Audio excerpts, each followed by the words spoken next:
Everyone, welcome to our show Vikas की बात विकास के साथ। हेलो विकास जी, कैसे हैं आप? I am good, how are you? Good. So Vikas ji, आज का हमारा टॉपिक रहेगा कि why Kaynes technology is falling. And जो हम इसके बारे में थोड़ा बहुत जानते हैं वो ये है कि ये सेमीकंडक्टर के बिजनेस में काम करती है। है ना? एंड अभी जो मैंने देखा है वो 8,000 तक गया था एंड फिर 4,000 पे आ गया एकदम से। तो अब हमारे मन में यही बात आई कि इसको अब मैं होल्ड करूं, इसको और बाय कर लूं या इसको सेल कर दूं। एंड इसके बीच में एक हमारा इंपॉर्टेंट क्वेश्चन ये रहेगा, क्या ये मल्टी बैगर स्टॉक हो सकता है?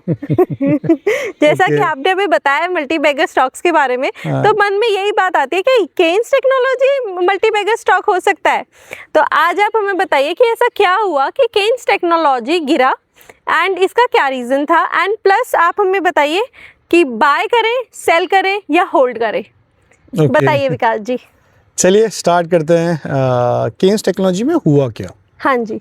देखिए अभी कुछ दिन पहले ही, मतलब आई थिंक वेडनेसडे या थर्सडे को, वेडनेसडे को I think, Kotak institutional equity ने एक रिपोर्ट निकाली जी, जिसके अंदर उन्होंने हाईलाइट किए 6 पॉइंट्स। वो 6 पॉइंट्स ये हाईलाइट थे कि कंपनी ने काफ़ी सारी अकाउंटिंग एरर की हुई हैं जी। अब वो क्वेश्चन ये है कि वो अकाउंटिंग एरर्स इंटेंशनली की गई हैं या हो गई हैं।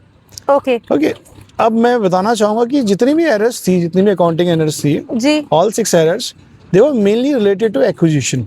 Okay. So lately company has acquired a company, I am just not remembering the name, इस सक्रोन करके कंपनी थी जो एक्वायर की थी केन्स टेक्नोलॉजी ने। सो उससे रिलेटेड 6 पॉइंट्स हाईलाइट किए हैं कोटक इंस्टीट्यूशनल इक्विटी ने कि these things they look fishy और there might be some chances that management is hiding something. Okay. और ये उसी का रिएक्शन है जो कि आप देख रहे हैं मार्केट में कि स्टॉक को इतना पनिश किया है। फ्राइडे को 12.5% गिरा हुआ है। It went to the 10% of lower circuit और उसके बाद भी वो सर्किट टूटा है, वो 12.5 पे क्लोज हुआ है।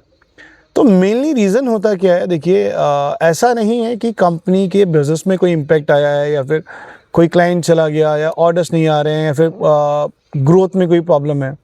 यहाँ पे मेन जो इशू है जिसकी वजह से इस पूरे स्टॉक को, इस शेयर को पनिश किया गया है, वो मेन रीजन है management ethics, which is called corporate governance issue. Okay. और market is very very strict about it. पर कोई भी कॉर्पोरेट गवर्नेंस इशू होता है तो मार्केट उसको ऐसे ही पनिश करता है। तो अब हम ये जानते हैं कि ये जो it's okay, God bless you, कि ये जो इशू है, is it a temporary issue, permanent issue, और इससे बिजनेस पे क्या इम्पैक्ट आएगा और शेयर प्राइस पे क्या इम्पैक्ट आएगा। देखिए कोटक इंस्टीट्यूशनल इक्विटी ने 6 पॉइंट्स हाईलाइट किए। मैनेजमेंट ने 5 दिसंबर को इसका रिप्लाई भी किया, अराउंड मॉर्निंग 11 and 12। मैनेजमेंट ने अपना BSE पे, मतलब एक्सचेंजेस पे, वो अपना जितना भी जो भी उनका आंसर क्या क्लैरिफिकेशन था वो भेज दिया। Even after that, I am sorry, even after that it was like stock was down 5.65% और 6%। टिल देन मैनेजमेंट के क्लैरिफिकेशन के बाद मार्केट वाज नॉट सेटिस्फाइड और उसके बाद वापस से स्टॉक और गिरा। अब हम ये जानते हैं कि मैनेजमेंट ने क्लैरिफिकेशन तो दिया, उसके बाद भी मार्केट सेटिस्फाई क्यों नहीं हुआ? देखो मेन रीजन ये है कि मैनेजमेंट ने 5 पॉइंट्स का क्लैरिफिकेशन दिया और एक पे ये माना कि हाँ हमसे गलती हो गई है, नेक्स्ट टाइम वी विल मतलब be more careful about it. जो भी एक्सप्लेनेशन दिया वो एक्सप्लेनेशन बहुत अच्छा नहीं था, उसके अंदर भी काफ़ी सारी एम्बिग्यूटी थी। ओके, ठीक है। जो भी, जैसे there was a transaction of 520 crore जो उन्होंने कंटिंजेंट लायबिलिटीज में डाला हुआ था, which is a big amount, which as Kotak institutional equity report says it was the 18% of net worth जी, इट्स अ ह्यूज अमाउंट। और वो चीज आप क्लियरली नहीं बता रहे हो तो obviously market is going to punish you. जो भी चीजें आपने बताई related to contingent liabilities, goodwill, जो कुछ ऐसी चीजें थी जो कि हाँ अकाउंटिंग, एक्विजिशन अकाउंटिंग में एज पर लॉ लीगल थी। Okay. But as a listed company it's your duty कि आप और ज्यादा ट्रांसपेरेंट हो और कोई भी ऐसी चीज जहाँ पे एम्बिग्यूटी हो सकती है वो ना हो, उसको और अच्छे से एक्सप्लेन करें और क्लैरिफाई करें, ताकि आपके इन्वेस्टर्स को ये टेंशन ना हो कि हाँ यार कि कुछ प्रॉब्लम तो नहीं है स्टॉक में या कुछ प्रॉब्लम तो नहीं है मैनेजमेंट के एथिक्स को लेकर, right.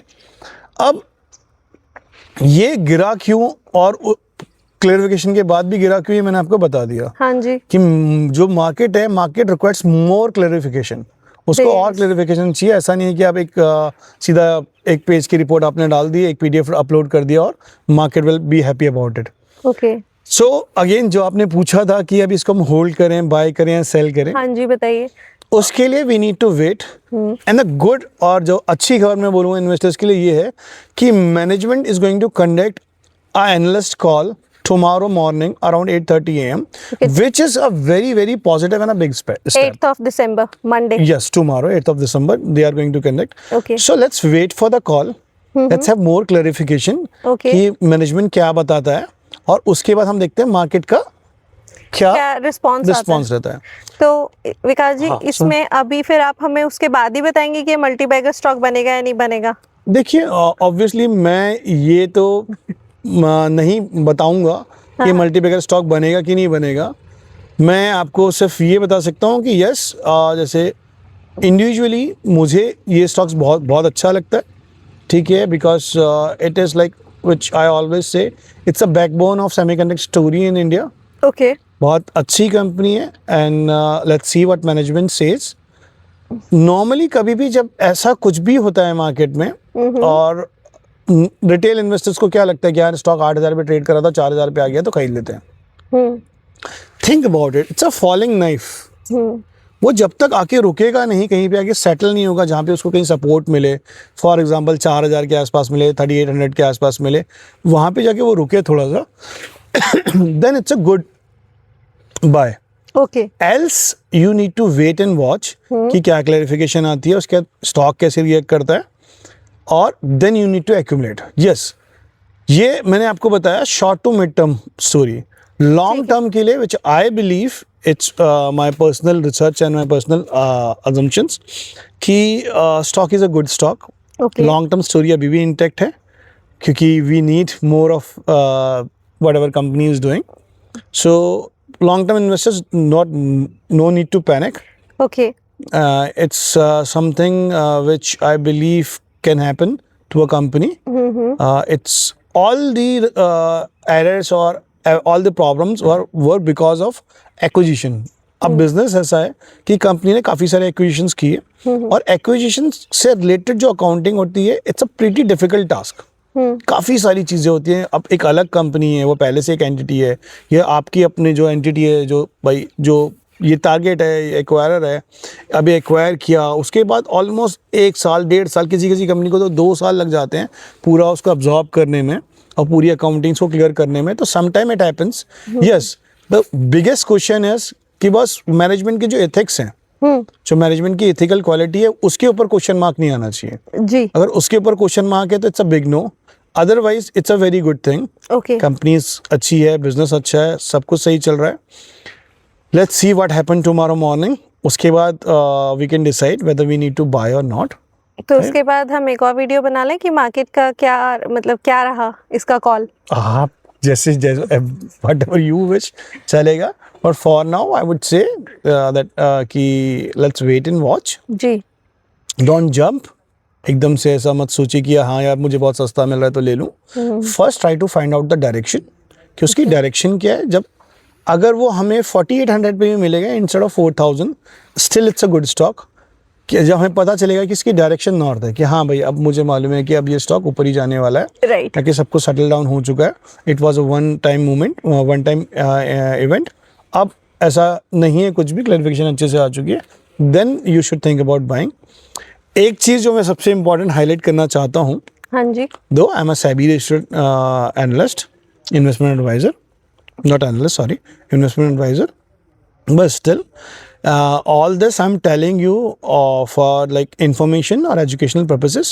Ji, It's your discretion whether you need to buy, sell or hold this stock. I don't I just want to help you to understand more about the company or the event, right? जी. This is the idea behind this video. Okay तो अभी हमने विकास जी से जाना कि वो गिर क्यों रहा था, उसका रीज़न क्या था, वो हमने जान लिया है। एंड जैसे विकास जी ने हमें सजेस्ट किया है दैट कल उसका कॉल भी होने वाला है मंडे को, तो जस्ट वो आप पहले सुनिए और जानिए, थोड़ी स्टडी कीजिए इस पे एंड देन डिसाइड कीजिए कि आपको उसमें इन्वेस्ट करना है नहीं करना है। तो थैंक यू। जी बताइए, प्लीज बताइए। एक चीज मैं हाईलाइट करना चाहूंगा Ritu ji, anyone from your viewers जी, इफ दे वांट कि यार they need the full explanation कि कोटक इंस्टीट्यूशनल इक्विटी ने क्या कहा था, उसका क्या रिप्लाई आया था, I can do that. I can prepare a PDF if they want. Okay. And I would suggest you to just share a link जहाँ पर मैनेजमेंट ने उस चीज़ का रिप्लाई दिया था कि वो 6 पॉइंट जो भी एलिगेशंस थे जो कोटक इंस्टीट्यूशनल इक्विटी ने लगाए थे, उनका पूरा क्लैरिफिकेशन जो मैनेजमेंट ने दिया था, that PDF we can attach or we can share the link. Yes, so हम एक काम करेंगे, हम आपको ट्राई करेंगे, हम आपको प्रोवाइड करें लिंक एंड जो भी क्लैरिफिकेशन दिया था जैसे कि विकास जी ने बताया उसके बारे में, ओके आप खुद भी थोड़ा बहुत स्टडी कर पाए। चलिए, thank you viewers and thank you Vikas ji. Thank you Ritu ji. Please like share and subscribe.